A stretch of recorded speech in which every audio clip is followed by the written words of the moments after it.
Apologies to people who are joining online. We've started without you, but you still matter. Please stay on.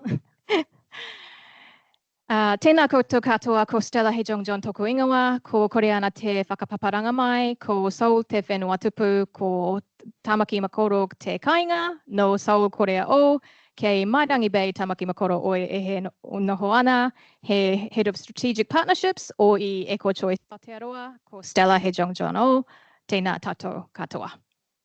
Welcome. I'm Stella John, Head of Strategic Partnerships at Eco-Choice Aotearoa, the country's official eco-label. It's great to have a lot of you here in person and online. We're incredibly grateful to our sponsor, Alberts, who generously supported us with this beautiful space at the Formary for us to have this kōrero on sustainable public procurement and its impacts on businesses. In addition to the loft where you are, Alberts has a range of spaces, so please, I highly recommend you check out their membership and venue options for your next event and gathering.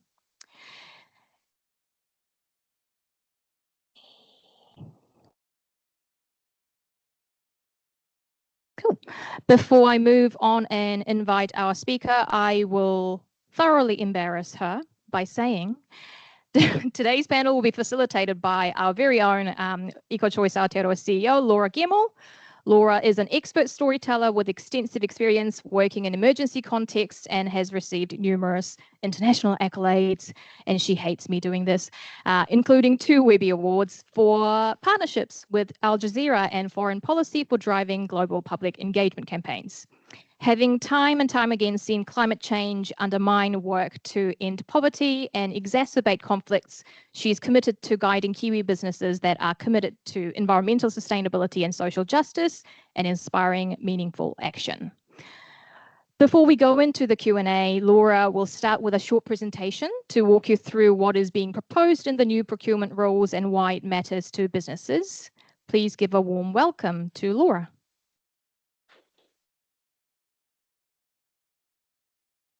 Thank you very much, Stella, and thank you to everyone who has come along today. We really appreciate it.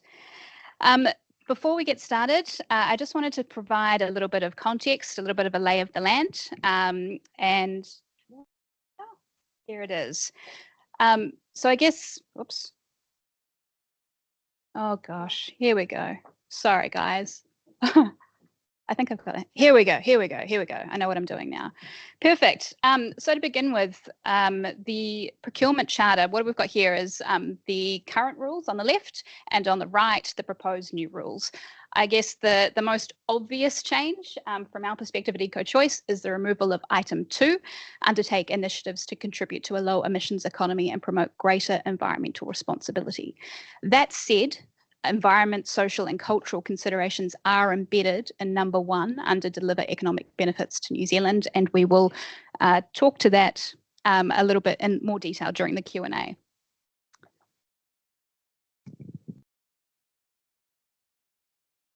Thank you. All right.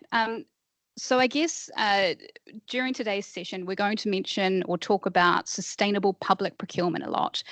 So just to give you a little bit of a definition of what that is, the UN Global Compact's definition is here. The process of purchasing goods, services and works that takes into account environmental, social and economic factors throughout their entire life cycle. You can read the rest of that for yourself. So sustainable public procurement, SPP, some people refer to it as green public procurement, GPP. We love an acronym in sustainability, don't we? It's not some new fandangled thing. It's been around for a really long time. New Zealand's just been a little bit behind the 8 ball. So it even has its own sustainable development goal for the sustainable development nerds out there like myself, SDG 12.7 specifically. And countries are basically measured on their progress. We're supposed to contribute data every couple of years, and New Zealand has been a laggard in this regard for some time. The last data collection, New Zealand was categorised as having a low level of implementation by the UN. And I guess it's important to point out that as a member state, we are signatories. We signed up for this. So we're not meeting our obligations currently. And I guess there's a question mark about whether these new rules are going to get us any closer to meeting our obligations. The great thing about SDG 12.7, in my opinion, is that it feeds into all of these other goals, helps us achieve them. And I know there's a couple of businesses that we work with here today. Mark, great to see you. Thank you for coming. And the criteria that the eco label has touches on all of these in terms of the requirements that must be met. So why does it matter? I could write a really long list about why it matters, but for businesses specifically, these are some of the reasons why it matters. For those who are working really hard, who are deeply committed to sustainability and have made investments, you deserve a market advantage. And I don't know if we got that with the previous set of rules. There was some really great aspirations, and I don't know if we're going to get it with these new rules. So it's really important that we all have a handle on what's being proposed and make submissions. We often are asked at EcoChoice why the eco label isn't explicitly mentioned in the procurement rules, and we're not talking about exclusivity. That's not what we're after. We don't fit everyone. But what we say is, you know, if you guys stand up, businesses stand up and demand it, there'll be more likelihood that we will see it in the procurement rules. This is one of my favorite examples of sustainable public procurement in action. Will Enable is a business that we've worked with for a long time. If you're unfamiliar with them, they have environmentally preferable cleaning products, and they also employ people with disabilities who would otherwise struggle to find meaningful work. During COVID, they had to let quite a few of those people go, and they weren't able to find other jobs. Last year, Corrections awarded them a contract, and it meant they were able to hire those people back and then some. This is great because it's a perfect people and planet sort of example where they've got a product that's better for the environment. They also have their own container return scheme, I should mention, and they're giving meaningful work to people. And the interesting thing about this was, and we'll talk about this probably during the panel as well, is that when we spoke to Corrections, they said that Will Enable was either cheaper or comparable to its other competitors on the market. Just wanted to quickly whip through some international approaches to sustainable procurement. So Korea is kind of the golden child when it comes to sustainable public procurement, mainly because they've been able to measure their success. So back in 2019, they did a study with the UN Environment Programme, and they found that their procurement policy, which was supported by their eco-label KITI, which is from their Ministry for the Environment too, had helped reduce Korea's emissions by 665,000 tonnes. It had saved $60 million because they were buying products and services that were repairable and durable and efficient, and they created 4,415 green jobs. Great market drivers. The European Union, often held up as being one of the exemplars, again, actively using their eco-label, but they also have some really great training tools for their procurement people, and that's something that we're going to touch on today, is really how do we support procurers who have to, particularly government procurers who have to procure a very, very wide range of products and services. We've also got Switzerland, who is our Agreement on Climate Change, Trade and Sustainability partner. They have, I guess they're a really good example in terms of taking their international obligations and localizing them in a way that fits them. And they use a variety of eco labels as well. The United States, really hoping that this initiative survives, but their Environmental Protection Agency has a federal purchasing program.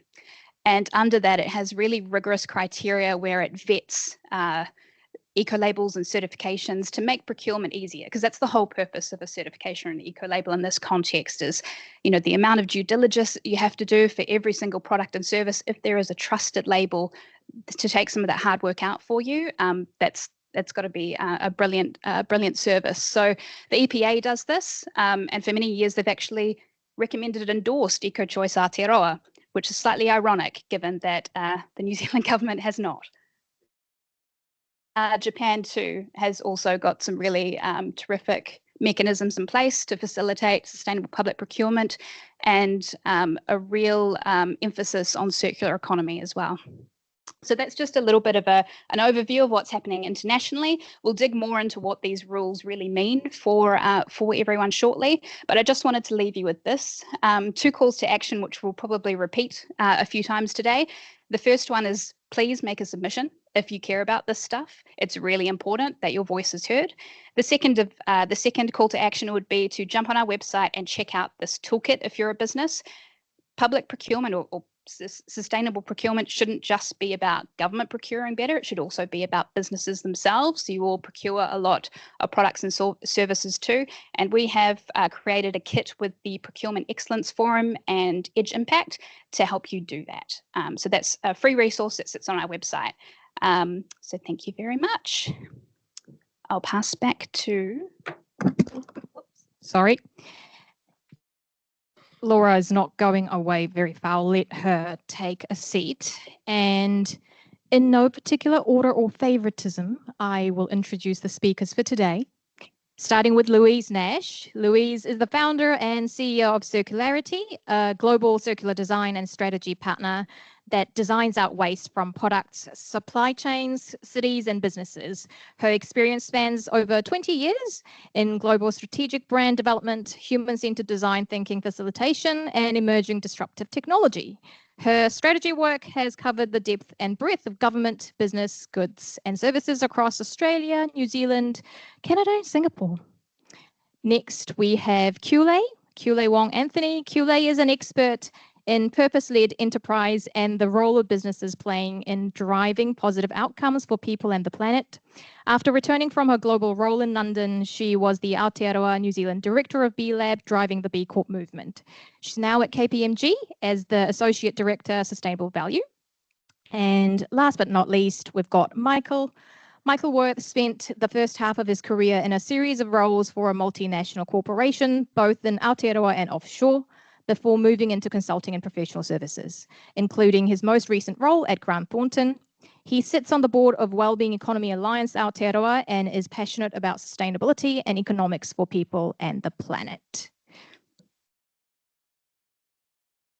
Round of applause for today's speakers. Fantastic. Thank you, Stella. I should mention that Louise has a hard stop at 1 o'clock, so if she dashes from the building, don't be alarmed. She just has somewhere else she needs to be. But thank you again to all of you for making the time today.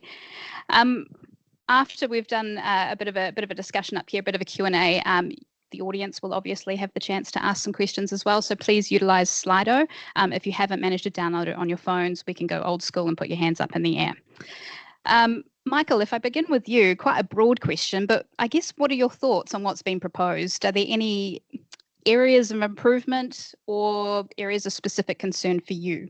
I think, in a word, disappointing. I think each edition of the rules has tried to improve clarity and make them easier to work with, and I applaud that. And this one, they're looking to streamline and reduce the number of rules, all of which is a good thing. That said, the 2 documents are roughly the same size, so I'm not sure how much has gone. I think there's a huge opportunity by not taking a forward stance on things like the environment, things like sustainability. I think the rules are silent on modern slavery, which is another huge hole. And I think some of the smaller things like taking out sustainable forestry is a backward step, and ditto, the removal for the requirement for a living wage, I consider deplorable. Apart from that, they're fine. All right. As you kind of alluded to, there's a very clear emphasis on economic benefit and public value. Can you define those 2 things for us and the role that sustainability should play? Indeed. I think one of the things I was pleased to see, the diagram for what is public value in the rules has transferred from 4th to 5th edition. That's good, because it breaks it down and helps people think it through. And if you look at the top line, they've taken out broader outcomes and put economic. So, one word change, it's not huge. And that's good. But then we say, well, what is economic value?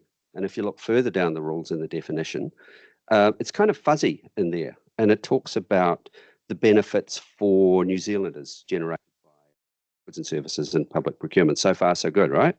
And And if you were a proactive procurement team, you can still work towards a good outcome. You can still think about total cost of ownership and doing the right thing. However, if you were less enlightened, you might consider that economics is all about a cash benefit and simply slump down to lowest cost conforming, which really takes us backwards. So I think the vague definition and specifically not calling out environmental outcomes is a backward step. I spent the last few years, and I defer to my more experienced colleagues here, trying to understand sustainability so I could explain it to other people. And I found that what works is keeping it really, really simple. And the simplest definition that I found was if there's no environment, there is no economy. And I found that even accountants could understand that one. I guess the other thing that I mean, my observation, Michael, has been the lack of specific metrics and I guess an explanation of the evaluation methodologies in terms of how this government is going to know if they're achieving their desired outcome. Do you have any comments on that or, I guess, ideas or recommendations? Yeah, besides having a percentage of spend that carries an eco label. Great, thanks. I really appreciate that shout out. From the way I look at it, having metrics is great. Having a verified system, particularly something that can be third-party assured, is also gold standard. And I really feel that without metrics, we won't make any progress here. What I fear is a repeat of what happened with the Waste Minimisation Act. It was world leading in 2000, and then the administration changed, and the targets just got pulled back, watered down, call it what you will. And other nations just went past.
Simple terms and for the context of this, circularity is the piece around how we move material through the economic system and how we use them, how we extract.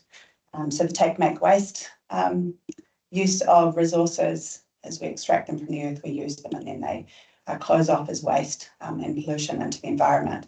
We know there's about 100 billion tonnes of materials used in the economy every year in the world, big number.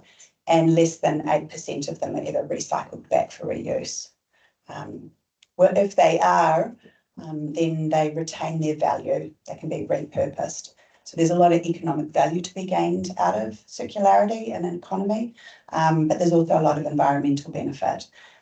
We do draw from our natural resources a lot. So if we're regenerating, less extraction, they have a chance to grow, renew again. And we can shift away from those materials that cause us harm as well as the natural environment harm. Thank you. And I guess how did the existing rules support circular economy principles, if at all? And where are we at now with this zhuzh? Yes, well, I arrived today and I said I'm not sobbing on my pillow because the reality is the current rules. The attempts to kind of describe better outcomes, to include some of this work around, because this is our money, right? I really want to frame that, this is all of our collective money. What do we want our money to be spent on for the future that we want for this country? So that, the current rules that we've got called it out as a low emissions, low waste economy. Low waste is not the same thing as a circular economy. You can have a zero waste goal and it won't be a circular economy. You see a lot of waste management trucks, not calling out a specific company, but waste trucks going around that are going for zero waste. It's not necessarily circular economy. Circular economy requires different business models to be operating. It means that we might not buy our washing machines, we might rent them for their life and pay per usage. So it unlocks a whole different way of running our economy and managing our resources. The current rules don't really take that into account. It's definitely a focus on waste. And there's really only kind of one specific thing in there which talks about a reduction in single-use items, which is still great. I think it's probably in line with that waste management, the Waste Act that we saw that was shifting away from single-use plastics. And that was one of the call-outs. Overall, it was great to see a signal from government in those previous rules towards those end goals, because I think that rippled forward on businesses, on other departments thinking, okay, great, we've got a direction, let's go on it. But actually, when they went to enforce it, they had to create their own versions of it, right? And that led open to interpretation. Tell us a little bit about what our neighbours across the ditch have been up to, Louise. Their circular economy framework, and they've also got their environmental sustainable procurement policy now. Is there anything we can learn from them? Yeah. So what's happening in Australia is not dissimilar from other markets. So sustainable procurement is definitely one lever around working towards these outcomes, but it is run in tandem to other pieces of legislation or other policy that's driving low emissions in a circular economy, and that's what's happening in Australia. So, you know, the goal for Australia is around achieving a circular economy, so shifting to 30% of the economy to be reusing materials. I believe it's sitting at around 7%.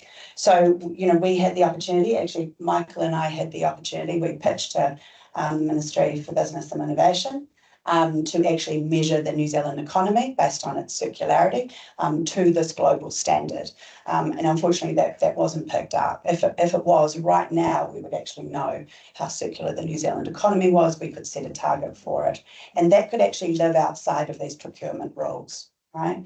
So in Australia, they've got the target and they've actually gone into the sustainable procurement policy. They've talked about mostly focused on construction, if you can imagine, and actually a lot of the circular economy work here in New Zealand is in that space. So they talk about anything that's over a certain value, they should be looking at repurposing, reusing materials. You might have seen even up in London, the London Council have said we want 80% reuse of existing materials in all building structures, 80, massive. So that's bringing 20% of new materials into a site. 80% is existing. These things are quite dramatic. But really the next phase, which kicks in actually July in 2025 in Australia, is what's going to be most exciting. That's moving into textiles, ICT goods, furniture, fitting and equipment. Anything that's over $1 million that the Australian government is purchasing has to be repurposing and reusing items. So if you're in the business of that, and you want to operate in Australia and New Zealand, you want to be feeding into those rules and actually taking, copy and paste what you're doing into the New Zealand government with the upcoming tenders to demonstrate what that could look like. Thank you, Louise. It's quite a nice segue to you, Kiwi. I mean, are you able to sort of, I guess, it's a little bit crystal ball gazing, but what impact do you think these rules, the newest version of the rules, will have on business industry in New Zealand? Are there any obvious challenges or opportunities? I think when I was reflecting on this, Michael and I are both trustees of the Wellbeing Economy Alliance, and we're part of a group of organisations that's funded by a philanthropic family in New Zealand. And every year we get together and we kind of talk about how to approach some of the systemic challenges we're facing. And after this government came into power last year, we got together and someone, kind of one of the sort of shepherds of the group, stood up and said, when the winds are against you, when you're kind of out on the water, we're using a waka analogy, to get to that destination, you have to change tact. And it doesn't mean that you're not going to end up at that destination. And I think the impact on businesses of this, you know, probably it's going to get put through largely as it's being proposed, perhaps with a few tweaks, is going to be in the way they're going to have to demonstrate their value and talk about, communicate their value. And, you know, I guess probably all of us in this room are very much agree that long-term economic value of sustainable products is much higher than, you know, the short-term, the highest, you know, lowest kind of value or the highest cost kind of per use option today. So I think businesses are going to have to get better at translating that value into economic terms. And it's unfair and it sucks that that onus is being put on them to have to do that. But I think that's the reality, and it's probably not going to go away domestically or internationally. So the better we can get at supporting each other to tell that story in economic terms, I think the better. And really, you know, use the language that this government is focusing on, which is value. It's focused on risk. So highlight the risk of, you know, going for the cheapest option today, because we've already seen examples, not naming any explicitly, of government procurement that has not resulted in good outcomes. And we can probably directly say that's going to end up costing us as a country much longer in the long run. We're going to have probably more kids ending up in prison as a result, not finishing school. That's going to cost us, and this government is causing, you know, that economic cost. So I think being able to articulate that, that connection to the bigger system as a result of what these rules will enable, is going to be probably the biggest impact for businesses. I think that point around language is highly relevant. I've noticed, and I'm sure you guys have noticed as well, some very deliberate changes in language in these rules, and also the waste minimisation work that's come out as well. Much to Louise's chagrin, circular economy seems to have been replaced with things like resource efficiency. So I think it's a really valid point. Kiwi, you also touched on it just in terms of that demonstrating that value, and I think there's often a misconception that sustainable products and services incur a higher cost. And I think the will enable example is just one small example of that not being true. But I guess, do you have any other examples? You know, how do you believe it's a misconception?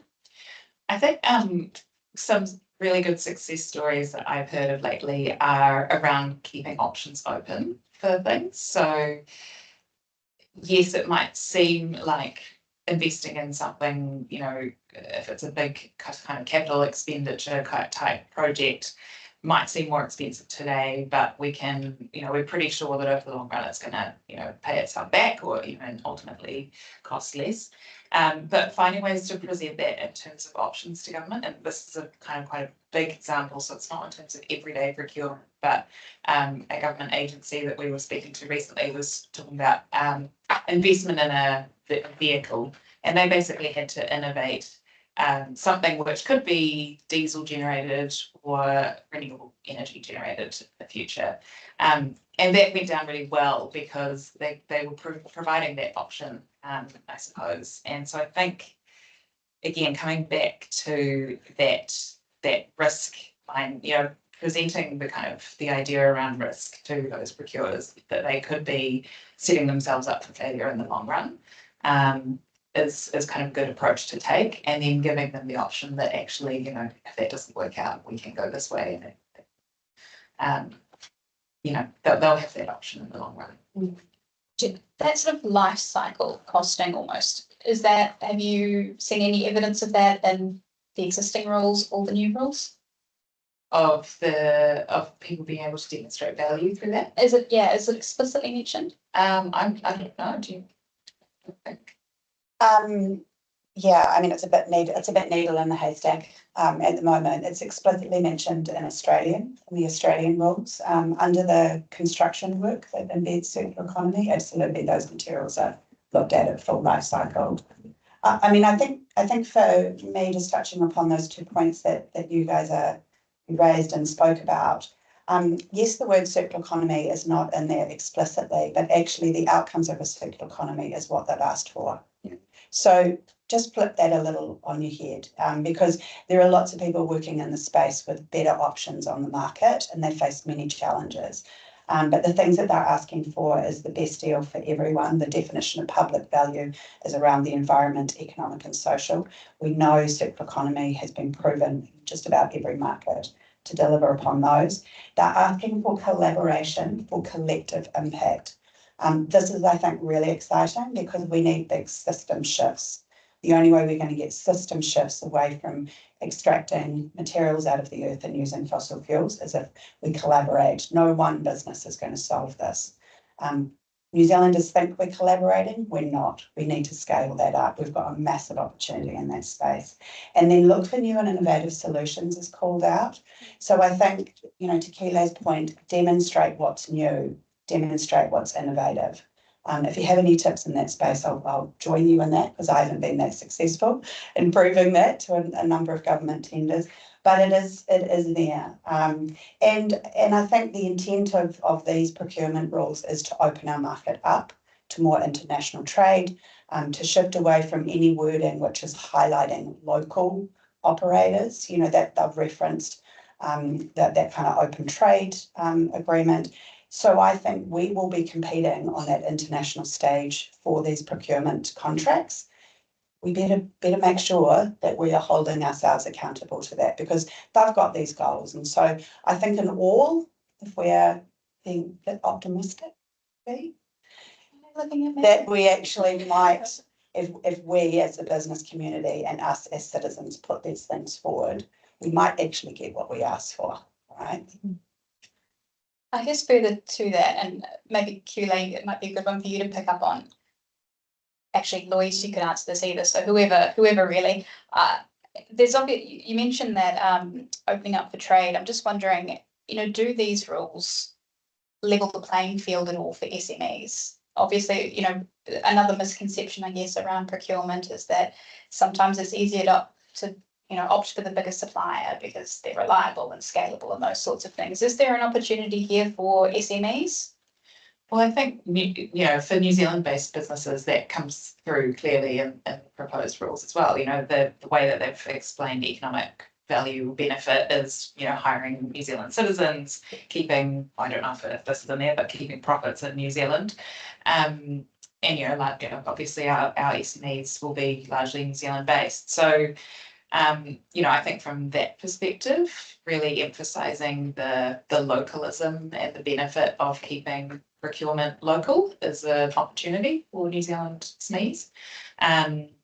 Yeah, we've kind of published a paper on community wealth building at Wellbeing Economy Alliance, which talks about, you know, some specific examples around how we keep wealth in communities. And I think that's something which all political parties want to advocate for. We all want, you know, the purchasing in New Zealand to benefit New Zealanders as much as possible. So, you know, again, I think coming back to use the words that they're using in a way that benefits our agenda of, you know, keeping and, you know, procurement in New Zealand in businesses that are going to do right by our communities. I think this is the piece that probably concerns me the most, to be honest. So if I'm not crying about circularity, I'm probably, you know, the intent behind an agreement or a piece of policy is probably the thing we should notice the most, right? So I really feel the intent behind this piece is to make it simpler, easier, and open us up for greater contracts to be won by overseas suppliers. None of that is said explicitly. But that is what might be one of the outcomes. The previous procurement rules specifically called out SMEs and had a work stream around that.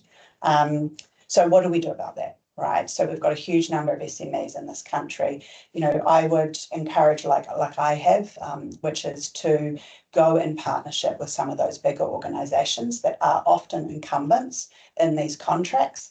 That have the muscle power behind it. They are looking for those that can bring these credentials because they know some of the areas of their expertise they might lose out on the contract because they can't demonstrate sustainable procurement or cultural capability. And if you're an SME in that space, you can join them in that pitch and they will need you just as much as them. But yeah, that's probably the one area that I'm concerned about is the support for local economies. That's an easy one for circularity. as well as local jobs and work for the SMEs. Yeah. Michael, Mm. do you have any, and Kule, you mentioned this, you touched on some, I guess, some advice, but I'm just wondering, in terms of the submission process, how much sway do you think, how much influence, how much wriggle room do you think there is with these, and would you encourage businesses to make a submission? I would always answer that yes. If we stay silent, then it will go through. I think the number of submissions that government receives on any particular matter is a very good example of how strongly people feel about it. So unless we get out there and make those submissions, they're not going to hear that we feel quite strongly that this is an opportunity missed.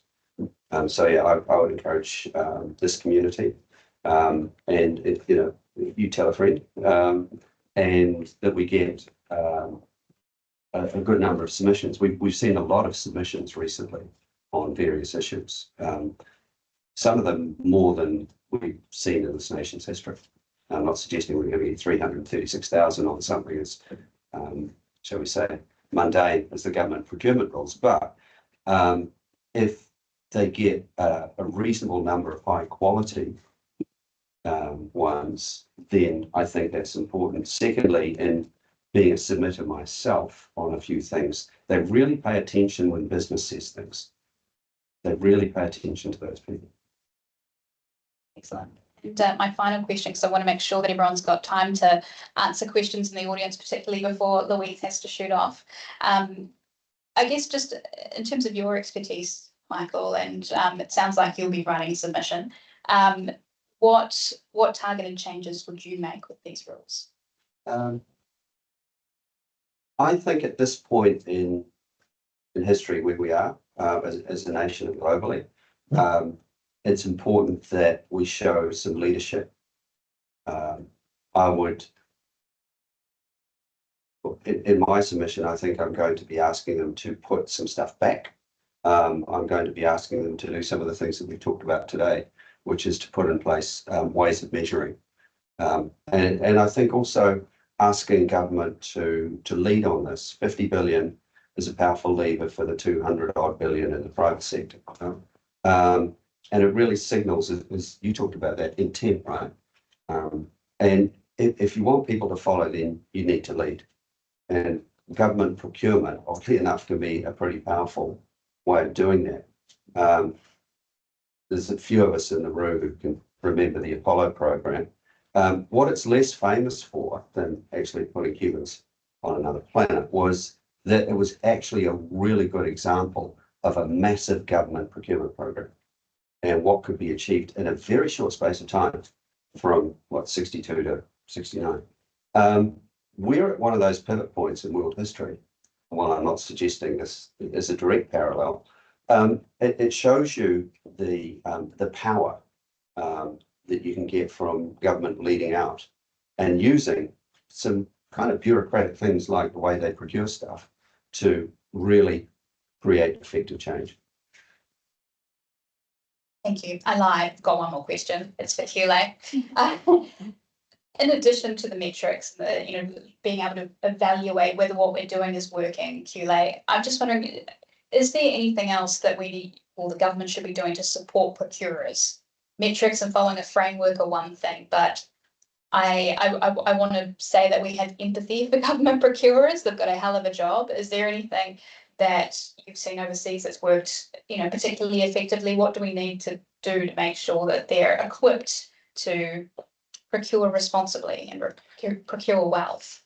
Gosh, I guess my background with working in B Corp is kind of similar to yours in the certification space. So not necessarily strictly procurement, but I guess what we talked about a lot then, and it's kind of the space that I really want to spend most of my time working in, is in the systems change piece, and it's helping procurers understand the role of procurement in economic systems change, or in emphasizing the kind of society we want to have.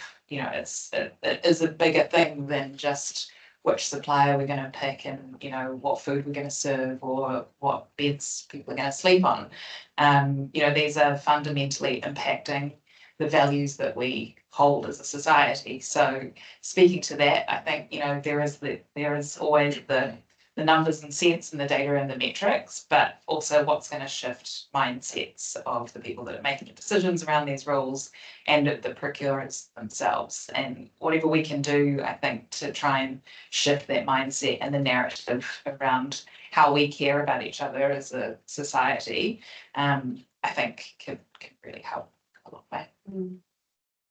Louise, is there anything else you have to add?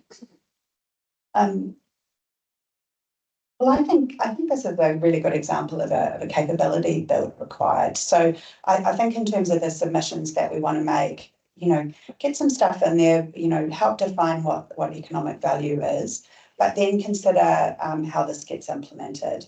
For many of us, we might have our services procured by our various local governments. We might have seen those processes and procedures that they go through.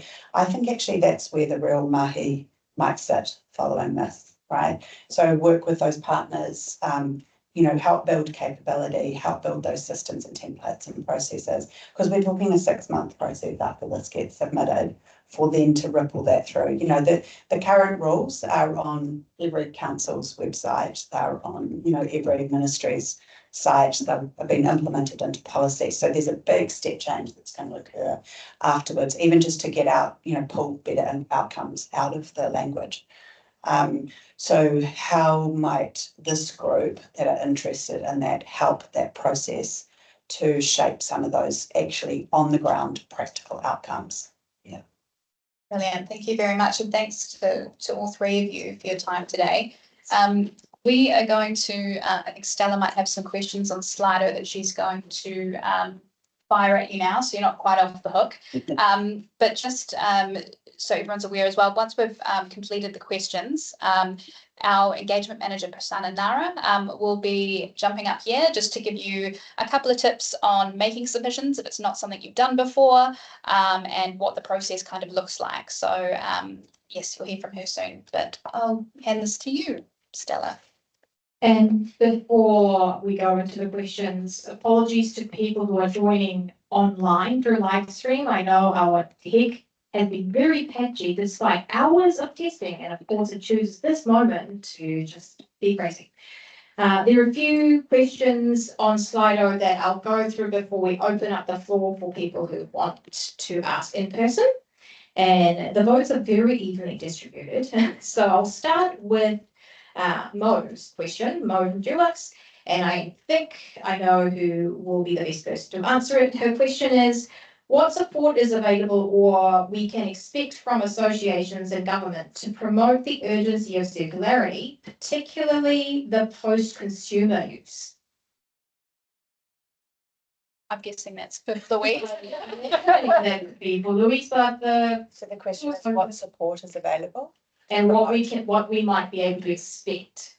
Yeah. So I guess if I want to make one point or one call on this, it's collaboration done right.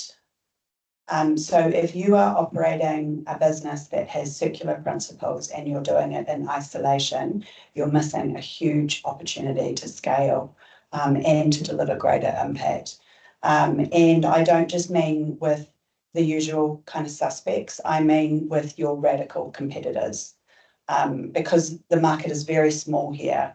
So, in most markets, circularity has scaled and driven greater advocacy because competitors are sitting in the room side by side. I'll give you an example, the great jean redesign that happened up in Europe. Every single jean company sat beside each other and designed the circular jean, right? They prototyped it, they blueprinted it, they made it open sourced, and then each business went on and shaped it to their own values, to their own brand. That is what is required. The support to do that is the tools to be able to collaborate better, to find those partners. And I'm happy picking up on that conversation following. Thank you. Next question, I think it's open for anyone. if these rules go forward, could there be a trickle-down impact on future government policy and fund decisions regarding environmental and other broader outcomes?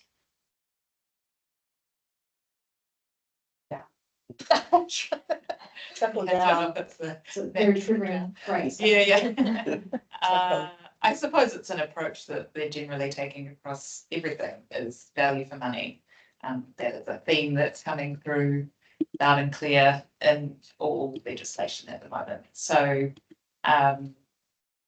yeah, I think it's reflective of the general direction. Not sure in terms of trickle down impact, but I have thoughts. Yeah, I'd agree. And I think if you read the rules as proposed, a lot of the good stuff is still in there. It's just buried a bit deeper. The rules don't say that you can't do it, and it specifically invites innovation. So then it becomes up to the business community, the firms operating into the market and the people procuring from the market to select for those things. So they're not off the table.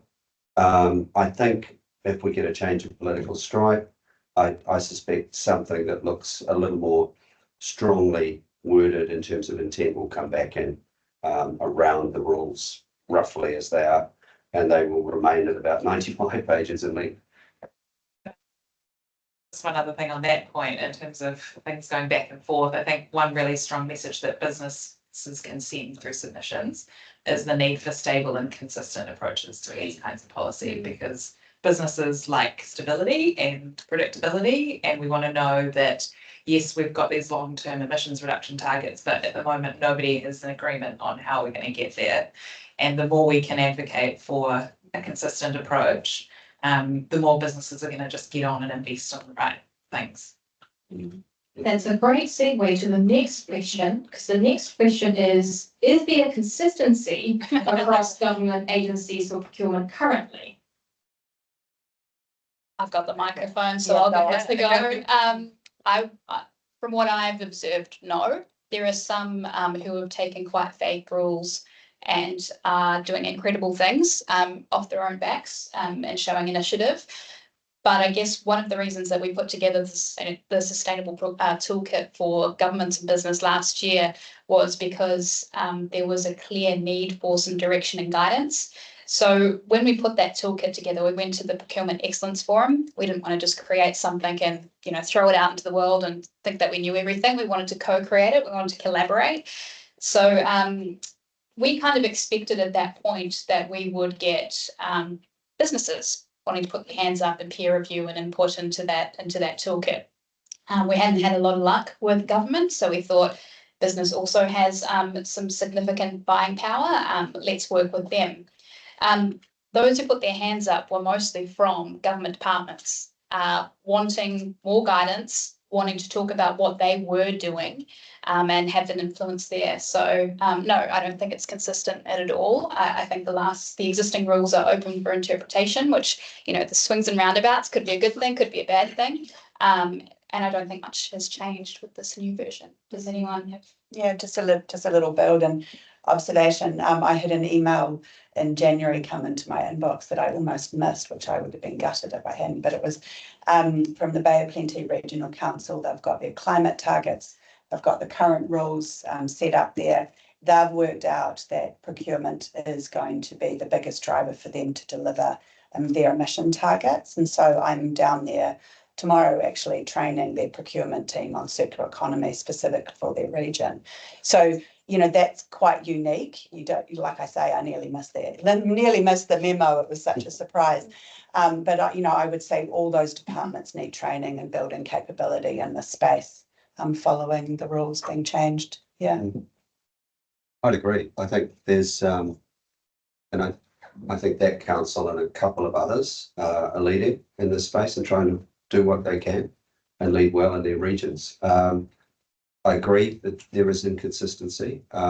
Just to defend some people in the public sector, there are champions within various agencies, and they are operating as a network, and they're trying to, to use a very bad analogy, shift the supertanker, right? So there are good people trapped in the system, trying to shift it.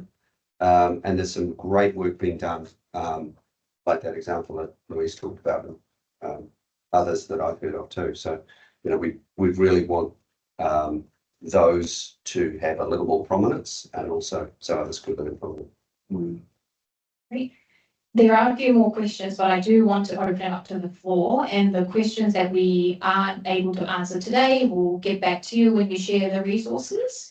We'll just ask one more question before I open it up to the floor, and I think this is going to be a very short answer.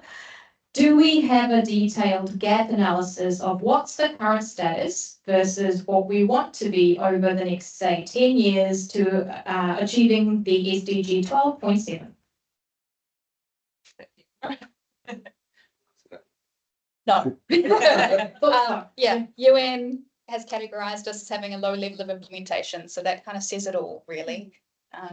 I just, while I've got the microphone, I just want to just say one other thing to businesses as well. You know, Michael, you touched on various shades of government having different approaches, and Kule, you also mentioned as well.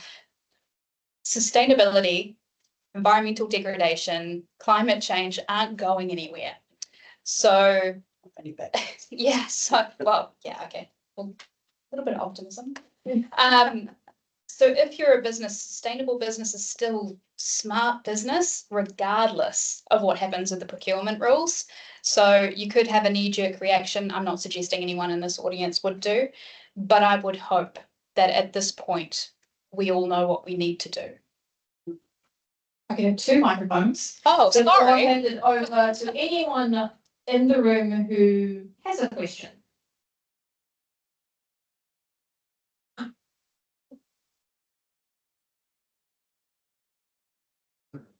We're a large supplier of alcohol to government, and government's a large customer of ours. The previous rules, I'd say the current rules seem like a weakening of the areas we can seem to have to talk about today. Broader outcomes at least mentioned positive social outcomes and positive environmental outcomes. In my experience dealing with MB, it was just ignored. We asked, there was, for example, one comment around buying local suppliers and encouraging local business. And when we asked MB, what does that mean? They said, we will deal with companies that have a New Zealand company number, which, you know, is everybody. So I guess my question is, do we see the rules of procurement making any difference? I'm glad we're here. I'm glad we're question submissions are talking about it, but the cynic in me says, no. Is there any disagreement from the panel? Do you have a more optimistic view than I do? Yeah, I mean, you know, definitely we're all sort of dovetailing between fear and hope, or, you know, optimism and not. I think that I would probably reframe that into should they? And so, you know, every opportunity to have these conversations we should all take hold of with both hands, and with those, you know, the coalition of the willing, although I've been told I can't use the word coalition anymore, it's been destroyed. But I think that we have to take hold of those opportunities and use them as an example to communicate the view and why this is important. You know, those submissions, you know, particularly the ones that are recorded and in person, I think don't underestimate the ripple effect of those and who they've been seen by. You know, the government procurement rules are one thing, the implementation of them are another. I think my other kind of build on it is we are operating, I know we know, but we're operating in a global market. So at a global market level, and our exporters know this, those rules and regulations are behind their customers. So if you are selling into Tesco, Tesco is holding you more accountable to those sustainable rules than what is the current regulation.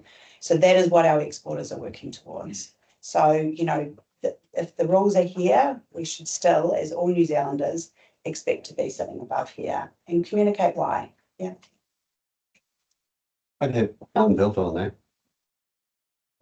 And not discounting your obvious experience with MB, but MB's not the entire public sector, you know, and I would say, to reiterate the point, depending on the case and depending on who you're talking to, know your audience. There are regional and metro councils and people within big agencies, we saw one earlier, who do make decisions based on things like the environment sustainability, and it's important to them.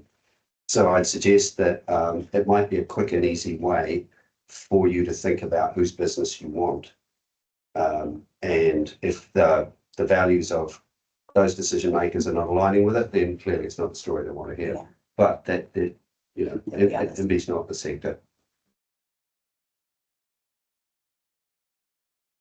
Take a couple more questions on the floor.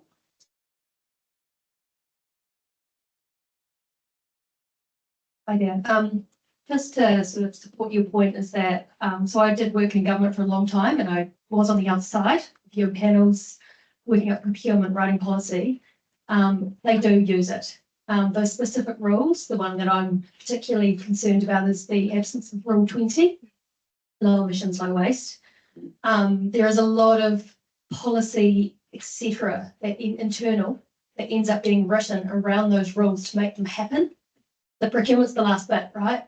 So they do matter, and yeah, there are everyone that I pretty much work with in several agencies did look at the rules. So yeah, they do matter.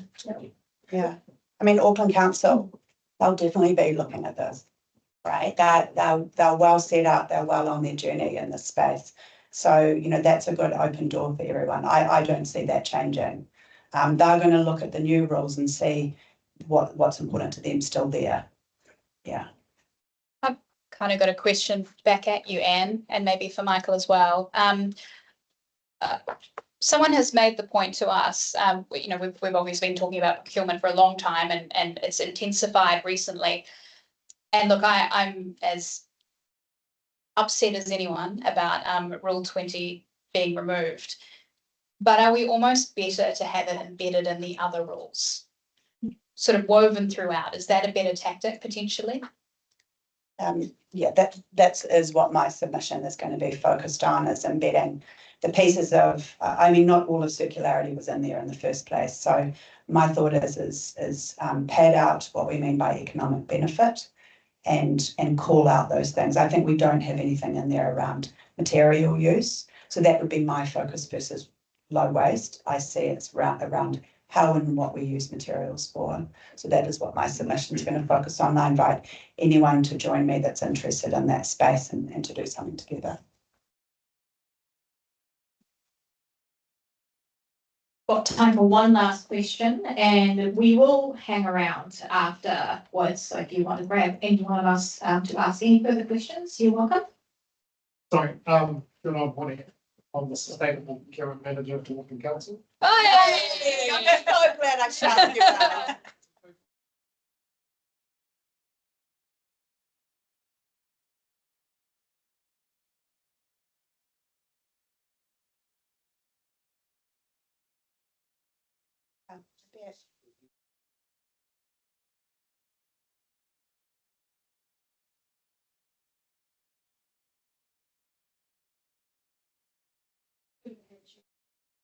I know. Yeah, well, you're doing a great job. Don't change. Wrap on it before he goes. And I will now hand over to our engagement manager, Prasanna, who will give you some practical tips on what you can do from this point on until the submission close on 8th of April. But I'll let the panel take their seats and have the backs against you. Round of applause for the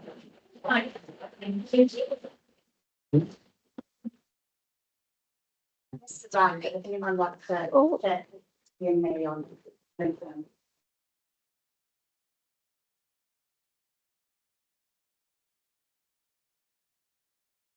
Hello everyone, sorry about all the technical difficulties today. I will be managing 2 laptops at the same time, so please forgive me. But I am going to make this short and sweet because I think our wonderful panel had a lot to say about it already. So I guess the first thing, if you are choosing to make a submission, you can do one online, or you can email your submission to this email over here. This is just from if you Google Government Procurement Rules NZ, it comes up automatically. We are also happy for you to view our submission, our eco-choice submission, and sign on to it if you would like to. But if you would like to make your own submission, just a couple of tips. First of all, you want to state your position really clearly from the get-go, just so you know whether it means you are agreeable to the rules, or you're opposing them, or you are conditionally opposing them and you have other suggestions. Best to be direct upfront.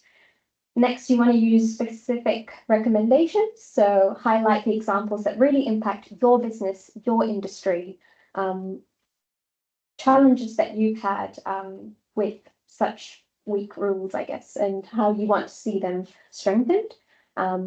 Yeah, feel free to really get specific with that and use your personal stories. Those often go way better than just a general recommendation. And while we love a passionate submission, we highly recommend, as Kiwi mentioned, using instructive, neutral language when you're talking. So keeping it respectful, keeping it solutions focused, not trying to be too triggering, I suppose, but basically sticking to the facts. And finally, you just want to keep it really focused and concise. So if you are answering the questions on the online submission, you know, you don't need to answer every single one. You don't need to be pressured to create a lengthy publication.